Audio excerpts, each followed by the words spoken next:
For nearly 4 decades, Tom Silva has been the steady presence millions of viewers turn to for advice on fixing a leaky roof or restoring a crumbling foundation.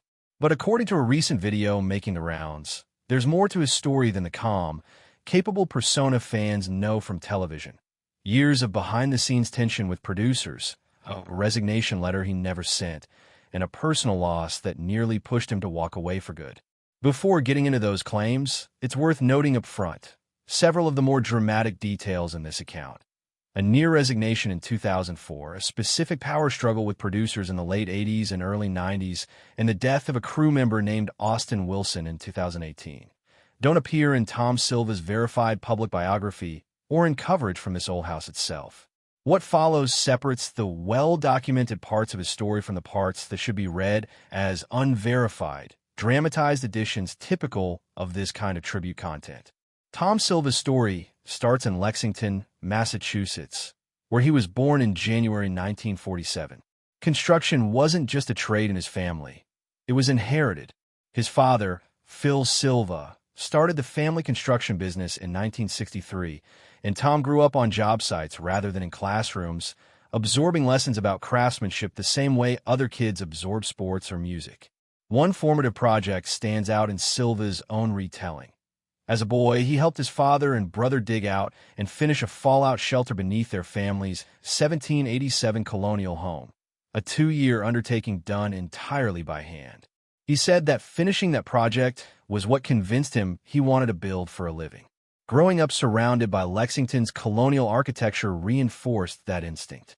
The houses around him weren't just structures. They were physical history built to last generations. That appreciation for durability over speed became the foundation of his entire approach to the trade. Eventually, Tom and his brother Richard turned that inherited philosophy into a business, Silva Brothers Construction, a family-run outfit built on old-school values. Their reputation for quality work around Massachusetts grew steadily, and that reputation is ultimately what brought Tom to television. Tom Silva didn't set out to become a TV personality. In the mid-1980s, he was simply running a busy contracting business when his neighbor, producer Russell Morris, first suggested he appear on camera. Silva initially turned him down. He was too busy running Silva Brothers Construction to think about scripts and studio time. Morris didn't give up. He'd already seen Silva's work firsthand. Silva Brothers had built the original set for Morris's PBS gardening show, The Victory Garden. Believing Silva's craftsmanship deserved a wider audience, Morris showed up at one of Silva's job sites with a camera crew, clipped a microphone on him, and put him on camera without a script or rehearsal. By 1986, Silva had joined this old house as general contractor, and 2 years later Silva Brothers Construction became the show's official contracting firm. From there, his role only grew. Over the decades, he tackled dramatic renovations. An 1887 Nantucket house that turned into a near-total rebuild, a 1906 arts and crafts church converted into a private home, and a 1721 farmhouse that had tilted 8 inches backward due to a rotted sill. What set Silva apart from a typical contractor-turned-TV personality, though, was his gift for teaching. He had a knack for breaking down complicated construction concepts into steps ordinary homeowners could follow, and that talent extended well beyond the show itself. He became a prominent advocate for vocational education, pointing to the roughly 5 million skilled trade jobs currently unfilled in the U.S. due to a labor shortage, and using his platform to encourage young people to consider careers in the trades. This is where the source video's claims become harder to verify. According to the account, Silva clashed repeatedly with his old house producers in the late 1980s and early 90s over how construction was portrayed on camera, reportedly threatening to walk away unless he had more control over how his work was represented. A standoff the video says ended with producers giving him more creative input.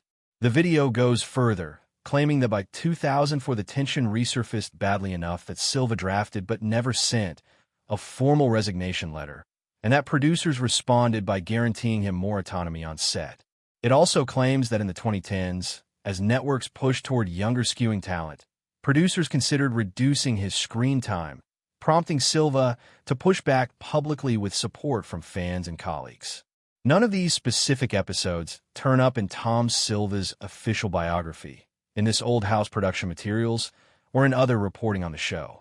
That doesn't necessarily mean nothing like this ever happened behind the scenes of a decades-long TV production.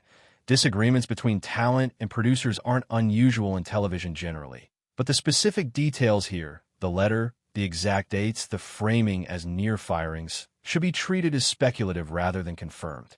The video's most emotionally weighted claim involves a crew member it names as Austin Wilson, described as a young production team member mentored by Silva who reportedly died suddenly in 2018. The account describes Silva pulling back from the show afterward, questioning whether to continue, and eventually finding a measure of peace through support from the young man's family. This individual and this event don't appear in any documented account of this Old House production history that's readily available. Given that, and the genre this video belongs to, YouTube content built around dramatized revelations about beloved public figures, this section should be read with real skepticism rather than taken as established fact. Where the video's claims align with Silva's well-documented public role is in his ongoing commitment to mentorship. In 2016, he began working closely with his nephew, Charlie Silva, who has since become president of Silva Brothers Construction and a regular presence on the show himself, first appearing through the Arlington Arts and Crafts House project. Silva has also been involved with Generation Next, an initiative launched in 2016 aimed at addressing the shortage of skilled trade workers by encouraging young people toward careers in construction and the trades. As an ambassador for the program, he's participated in industry panels and advisory boards and appeared alongside figures like Mike Rowe to raise awareness and funding, including a reported $25,000 donation from Irwin to the Home Builders Institute. As for his future on the show, as of early 2025, at 77, Silva had indicated no plans to retire, continuing as lead contractor and technical consultant on upcoming projects. That part of the story, unlike the disputed conflict and loss narrative, is consistent with how this Old House and Silva himself had described his ongoing involvement. Strip away the more sensational, unverified claims, and what's left is a fairly consistent picture. A contractor from a working-class Massachusetts family who built a career on doing things the right way rather than the fast way, who stumbled into television almost by accident, and who has spent decades trying to pass his trade and his standards on to the next generation, both through his nephew and through broader advocacy for skilled labor. Whether the more dramatic behind-the-scenes battle narrative holds up to scrutiny is a separate question from whether Silva's actual legacy is significant. By the documented record alone, nearly 40 years on television, a family construction business now in its third generation,